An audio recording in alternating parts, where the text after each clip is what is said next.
अब आपको दिखाते हैं, शिवलिंग की पूजा करते हो आप, जल चढ़ाते हो, आप मंदिर में जाते हो।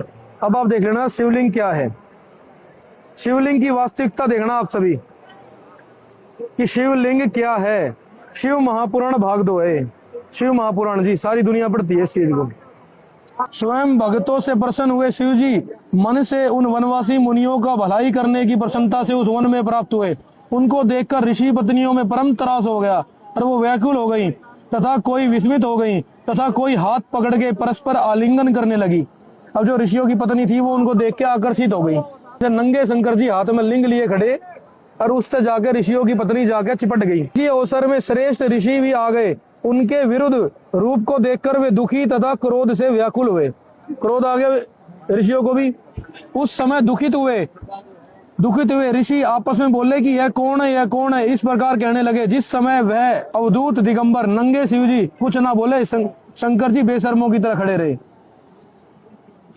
परम ऋषि उन भयंकर पुरुष से कहने लगे, तुम वेद, अब ऋषियों ने कहा शंकर जी से कि तुम वेद मार्ग को लोप करने वाले पापी, मतलब गंदा आचरण करने वाले पापी, विरुद्ध कार्य को करते हो, इस कारण तुम्हारा यह लिंग भूमि पर कट पड़े।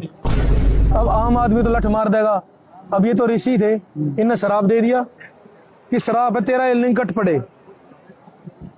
सुत जी बोले, ऐसा उन ऋषियों के कहने पर उन अवधूत अद्भुतधारी शिव का वह लिंग उसी क्षण गिर पड़ा। अब लिंग उसी समय कट गया वो। अब देखो वह लिंग आगे स्थित हुआ और अग्नि के समान जलने लग गया।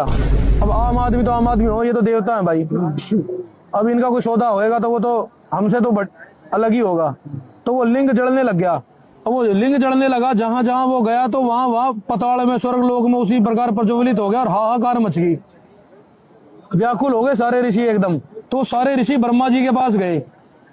ब्रह्मा जी के पास गए तो उन्होंने ब्रह्मा जी से पूछा, अब इसे कैसे शांत करे, आग तो इसमें लग गई। अब वो बोले, अब हमको क्या करना उचित है, सो आप आज्ञा करो। उन मुनीश्वरों के ऐसा कहने पर सब लोगों के पिता महा ब्रह्मा जी उस समय उन ऋषियों से स्वयं बोले। अब ब्रह्मा जी बताएंगे क्या करना है।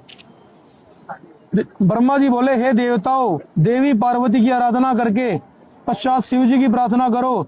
यदि पार्वती साक्षात योनि रूप हो जाएं, यदि पार्वती स्त्री की मूत्र इंद्री का रूप धारण कर ले तो ये लिंग उसमें प्रवेश कर जाएगा।